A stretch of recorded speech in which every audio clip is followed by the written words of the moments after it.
Hello and welcome to Under the Lights, the boxing talk show brought to you by Sportology TV with myself, Ali Drew. Joining me now on the show is former British and European champion, the machine, John Murray. John, welcome to the show. How are you? Very well, very good. Happy at the minute. Good. Doing all right. Nice to see you. I've recently seen that your gym is looking for a new location. Just talk to me about what's happened, because obviously you've got your own gym, but what's happening at the moment? Yeah, so I've set up a gym about 6 years ago where I'm at, but the building's been sold on now to a company just locally, and they're ripping the building down to get some more lorries in. So we're being moved on. So I've got to find new premises. It is what it is. I think, although it's annoying because I was happy where I was.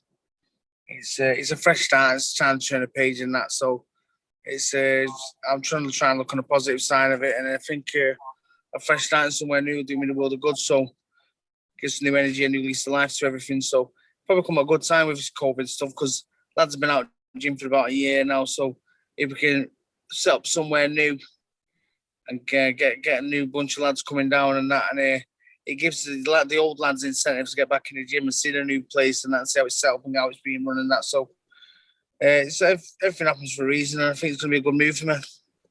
So how have you found the last year? It's obviously with COVID, the gyms were shut for ages. I know you do PT as well, so that was all sort of cancelled. How have you found the last year? I've had a terrible year, mate. It's been a tough year for me. I've had to go through a breakup with my long-term girlfriend, stuff like that. So with the COVID and the gym routine all out the window, and that, it was a tough year for me. But I'm happy to say I'm on the other side now, and things are back on the up for me. So I'm working towards getting this new place set up, and everything seems to be moving in the right direction now. I've got my ties there and moving forward, so I'm happy. Have you found a new location now for the gym? We're looking for. We've got a few options at the minute. I've got a couple of people who are into this kind of thing, and they're helping me out massively. So we're just looking at a few different options, and I'm not in a massive rush, if I'm honest. It needs to be the right location because next time I move, I want it to be permanent, because this is the first time I have my own gym, but before I was doing it here, I was doing it at another gym. And before I was doing it at another gym. And before that, I was doing it at another gym. So I've moved quite a lot. I've built quite a bit of experience now. So I think the next time I've made all the mistakes I was going to make at this gym. And I'm ready to get a new place. And I want this next place to be my forever home. Do you know what I mean? So I want to produce champions, and that's it. So like a dog that's been poked with a stick, I'm looking for my forever home now. So I've just got to make sure the location's right, make sure there's enough kids and that, and yeah, that's it now. I'm ready to kick on. Because you mentioned there that the lads have been out the gym for nearly a year. Some of them will have definitely been out the whole time. Do you think that it's going to prove, as lockdown's easing and things are going back to normal, do you think a lot of kids will not go back to what they were doing before? There's no doubt about it. There's going to be a generation of lost fighters because of COVID, I think. It's not that as well. It's like they're important years for some of these lads. 14, 15, 16, discovering booze, discovering women. And I mean, even when I was fighting, when I was younger, these are lots and lots of top quality, top class fighters that never turned pro because they discovered booze, discovered women. And it's like a fork in the road. You either go one way or they go the other way. And those that stuck with it, and nearly every single one of them did something as a pro. And those that didn't do nothing, you know what I mean? But they was talented kids and they could do something. And the struggle I'm facing now is I've got some of these kids at this delicate age, and keeping them interested and keeping them fighting regularly is key to keeping them involved. And I've worked hard with my gym because I built it from scratch, and the kids that are coming through were my kids built from scratch. So now I'm just wondering, like, am I going to lose some of these kids and I'm going to struggle to get them back? But I think with the move of the gym, I'll use it to my advantage, and I'll get them in because they want to come and check out the new place. They want to come see the new setup, and they want to come see the new lease of life that's been injected into the gym. So I'm going to try and use it to my advantage, get them back in, and see how we go. It's an interesting time. Yeah, it'll be interesting when we start back. Yeah, because I've spoken to you before about this issue, and since you retired from boxing, you've said that you don't think there's enough support for retired boxers. And I guess the same with kids if they leave the sport. There's not enough support there. Do you still feel, even more so now with everything that's going on, that there isn't enough support for people? Some fighters who are pro will probably have to drop out because they've had to get full-time jobs and they've not had any fights. There's no doubt about it. Boxing is one of the worst supported sports for us athletes, I think, of all sports. I mean, what other sport can you get, risk putting your life on the line? I've lost an eye to boxing. I know boxers that have had to retire through brain injuries and stuff like that. And I just think, what real support is it for such a dangerous sport? So, I mean, if you're getting in that ring and you're putting your life on the line, the least you'd expect is after boxing's finished, you should be supported. It's the least you should expect, even if it's just helping you find your feet or put you through course or get you on some sort of direction. I mean, the day you retire should be the day that's sitting our phone and he's done. That piece of meat is used and dusted next one on the conveyor belt, you know what I mean? So I do think there needs to be more support. I don't know how it's going to work or who's going to step up and do it. But someone needs to step up and someone needs to do something. I don't know if it'd be worth. I know at the top end of the boxing they're making millions of pounds. At the bottom end they're making hundreds of pounds. But if the top end pays 1% and the bottom end pays 1%, there's a nice chunk of money there going towards the after support for fighters, and I think that might be something we should look into. Or definitely the board should look into taxing 1% of every fighter's wage to help set up a union for after boxers retire and supporting the boxers when they get through them tough times. Because it's sad. It's sad to see sometimes. I've seen some top fighters, and I mean, when I was younger, looking at these fighters fight, it was like gods to me. And now I look at them and I just see how they've ended up, and I just think there's not been any real help for you there. Other fighters find a way, and we know about big celebrity fighters like Rick Hatton and Tyson Fury that have struggled, and they're making millions of pounds a fight. But then on the flip side of that, where's the support for the fighters who aren't making millions of pounds and they're going through just the same issues to them? They can't afford to go to these rehab centres and stuff like that. So it is hard for fighters, and I do think something needs to be put in place. But whoever's going to do it, I think it has to be a board decision. And they have to sit down and talk about it proper. But I think 1% of every fighter in the country's wage, whether you're on top end or bottom end, I think is fair enough. And I think that could help set up and support the fighters. Did you always want to go into coaching when you retired? Was it something that you fell into, or did you know that's what you wanted to do? I didn't know what I wanted to do. This is the thing. So when I started boxing, I was only 14, 15. I knew I was going to go pro pretty soon, pretty quick. But I was just always working towards a goal. And then I think to be a successful pro fighter, you can only have one focus, and it has to be pro boxing. And I was on it. So it's quite a clever kid, but I didn't follow up any other avenues because my only goal was to be a pro boxer. I think if I was going to do it, you have to have that mentality. That's what you want to do. But towards the back end of my career, I remember the last 2 or 3 years, even before I started losing, I was getting very, very stressed and very, very wound up, thinking, what am I going to do after this boxing finishes? Because I wasn't making life-changing money, and I started to come to terms with the fact that no matter how many fights I won, I was never going to make life-changing money. And towards the back end of my career, I thought, no, it don't matter how many times I win. I had the best undefeated record at one point, 31 fights, and I thought, it don't matter how many times I win, I'm not going to make any life-changing money. And I think that's something to do with me losing in the end, because I started to get a bit wound up and think, it don't fucking matter anymore, because once you lose, you lose. And it don't matter how many times I win, I'm not going to. And I started to find I find motivation tough towards the end, and I didn't really know what I was going to do after I finished from boxing. So it started to become an issue for me towards the last couple of years of my career. But I think that's again why we need something in place for young fighters, because my only goal was being a boxer, but there was nothing set up for me after I finished with boxing.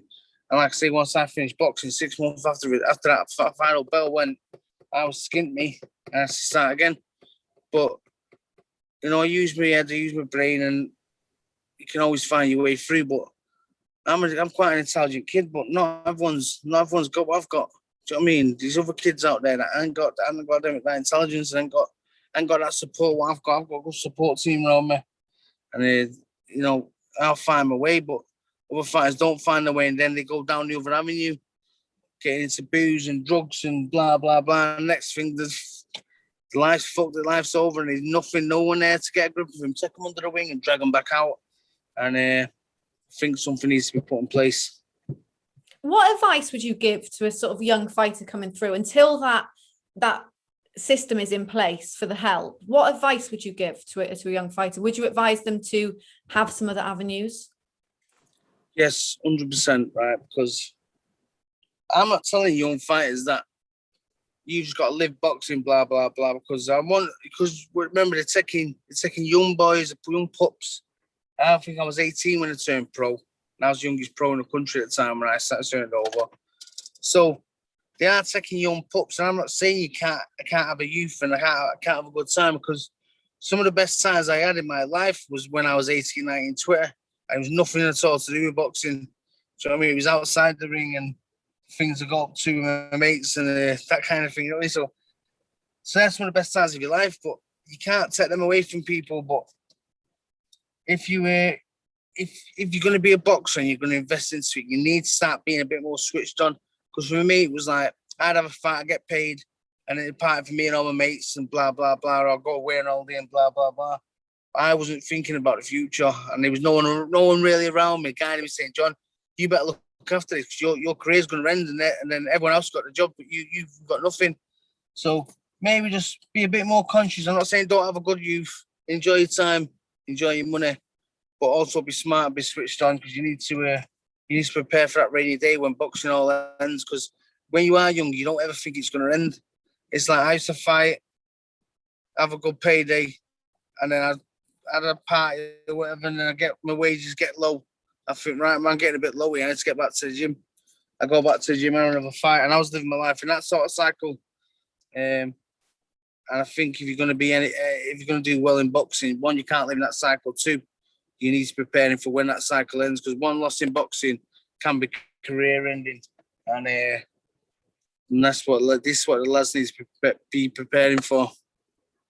Do you think that fighters are too scared to lose their sort of unbeaten record? Do you think that it's turning, because a lot of fighters, we hear that they don't fight each other when they should. We want to see fights, they never happen. For example, AJ Fury is happening, but there's certain fights that don't happen, and a lot of the reason is because they don't want to lose that undefeated record. Do you think that fighters are too precious over that, or do you think, as you say, that it can change your career if you get a loss? Yeah, possibly. I think if you're a fighter and you're a fighting man, the phone used to go for me at any notice and say, John, you're fighting this day, you're fighting this kid, and I go, right, now what is what am I getting paid? And that's it. I was a fighter, I did fighting for a living, so that's my job. I never turned down no fights for nobody. I would fight anyone at any notice for any money, because that's just the way I am. But the other kids, yeah, I do understand where they're coming from, because, right, boxing back then for me, I was a commodity for the business, and the business was a promotion, right? So my business, the John Money business, wasn't really being taken care of. I was fighting, being used. I made the promoters' money, I made the trainers' money, I made the managers' money. Johnny, you're just a piece of meat, but when you get beat, then you're the next on the list, next on the conveyor belt will coming through anyway. Fighters these days, they are protecting their roles, but rightly so, because they're looking after their interests and their business. And one loss on their record can nose up their business. You can go from making, let's say you're making 50 grand a fight. You have one loss on your record. The next fight after that, you're making 10 grand a fight. So that's how career damaging a loss can be for you. So I completely understand these fighters that want to protect their own. And yeah, if they are going to be taking a fight where there's a chance of going to be losing to a very good kid, they have to be getting paid right. And I think boxing business has changed a bit since I was a part of it. I know the fighters are getting paid a lot more money. And I think they're doing better. And these career damaging losses don't mean the end anymore. I think Eddie Hearn's doing a good job at matchroom boxing there, and he's making these matches. But I see that it does bring the kids back, and you have other opportunities, and especially if they go out on the shields and the good fighters, he's not the end of loss anymore. And I think that's hats off to him. You know what I mean? He's doing a good job there for the fighters. Exactly. Do you think that which division do you think is sort of most exciting at the moment, domestically, you know, as well as worldwide? I think it's the heavyweight division, isn't it? Sandy Joshua and Tyson Fury. I think that's domestically and worldwide. I think we're the biggest fight of in UK history, and it's one of the biggest fights. The unification heavyweight title fight is one of the biggest fights in the world. It's been for decades, so it's a massive, massive fight, and I want to message Tyson Fury and see if he'll give me a ticket. I know, everyone's going to want to go there. Everybody. You never know. You might say, Johnny, I'll sort you out. You took the blows, so come and jump on the plane with us. We'll come over and take you over. But I don't know. It's a big fight. I'm looking forward to it. We'll see what happens. Yeah. Yeah, because it's obviously we just got the news, I think, yesterday that it's happening. Although Frank Warren, I think, today has said it's not as far, you know, it's not sorted yet. But we're thinking this year. How do you see that fight going? There is also a rematch clause in it. So how do you see the fights going? Because there's going to be more than one. Tyson Fury wins the fight. I think I can't see any version of the fight of Andy Joshua winning. I don't see any version of that. I don't think he catches Fury. I don't think even if he does catch Fury, takes Fury out. I just think Fury dances around him easy. And after watching him beat Wilder recently, and battering him, punching him down, I wouldn't be surprised if he knocks Joshua out as well. So I think he probably have the first fight. My honest opinion is Tyson Fury wins the fight, and he wins it so well the first time. I don't think he'll even bother doing the second fight. I can't see it personally, but it's good for British boxing, and let's hope it's a top fight. I know Joshua will be training like an absolute animal, and he'll be coming to win. So I could be very, very wrong, and if I am, but usually I'm not. If it doesn't happen until the end of the year, do you think that Tyson Fury is going to have a fight in the meantime? Because it's been over a year now since he was in the ring. I don't think he needs to. He's a very, very, very skillful fighter. He's got that built into him. He's been boxing since he was a kid, and it doesn't matter about time out for him. I don't think he's been being stupid. I knows this fight's right on the horizon, so I expect he's ticking over, training. I'm just waiting for this fight to take place. So I don't think he needs a warm-up fight, no. And I don't think he should bother having one either. I think with the right training camp and the right sparring partner, he does his job and does it well.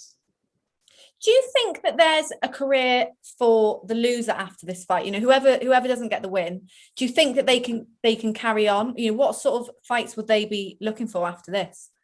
The heavyweight division's on form at the minute. You got Wilder, you've got Ruiz, and you've got a couple of other ones there that are just on the fringe. So there's nothing stopping like one person taking over, Fury taking over, and Joshua. I'd like to watch Joshua Wilder. That fight appeals to me, and it's a boxer against a brawler, isn't it? So it's an interesting fight, and I'd like to watch that fight. I think that appeals. Ruiz.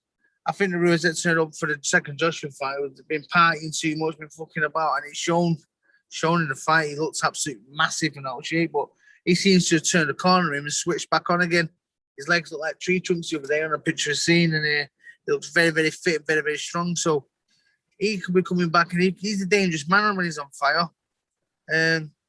But head and shoulders above everyone else is Tyson Fury, and I don't think anyone touches him. I don't think anyone even gets anywhere near him, anywhere close to him. So it's an interesting division, but Tyson Fury rules it, and everyone else is just fighting amongst themselves for the scraps. So I see it. As well as that fight, what other fight are you looking forward to this year that's set to happen or has already sort of been set in place? Who have we got coming up now? So you got Billy Joe Saunders Canelo, you got Povetkin, yeah. Billy Joe Canelo, that's the one. Get in the back, me. Go on. Get in the back. Billy Joe Saunders Canelo, massive fight, and Canelo can I mean, Billy Joe Saunders got all the tools there to box in circles around Canelo. Canelo's been absolutely dominating everyone at the minute. I have to say I was a bit disappointed in Callum Smith because I thought Callum Smith was so big and so strong, but Canelo found the tools and the keys just to undo him. I thought Smith just sat down his punches and proper put it on him and push him back and get him on the back foot. I thought he could have done a bit of a better job, but I haven't been in there with Canelo. I don't know what he is, but the way I used to fight people, I used to think they've only got two arms and a head just like me. So at some point, I'm going to land a shot. And I think Billy Joe Saunders has got that same mentality. He knows he's only got two arms and a head and two legs, and he's gonna think he's gonna go in that fight believing he's gonna win the fight. And you know what? He's got a chance. He can outdance Canelo. He can box his ears off him. And Billy Joe Saunders is a very capable and clever, intelligent man. And he's good at boxing, so he's got every chance. I'm really looking forward to that dust up. I'd like to go to it. Do you think he's the only? I know it's in Vegas, isn't it? Do you think it's in Vegas? Yeah, I definitely want to go now. Is he the only fighter you think that can actually beat Canelo at the moment? Because he's just unstoppable at the moment. He's unstoppable, isn't he? But Billy Joe's got a chance of stopping him. Canelo's come up through the weights.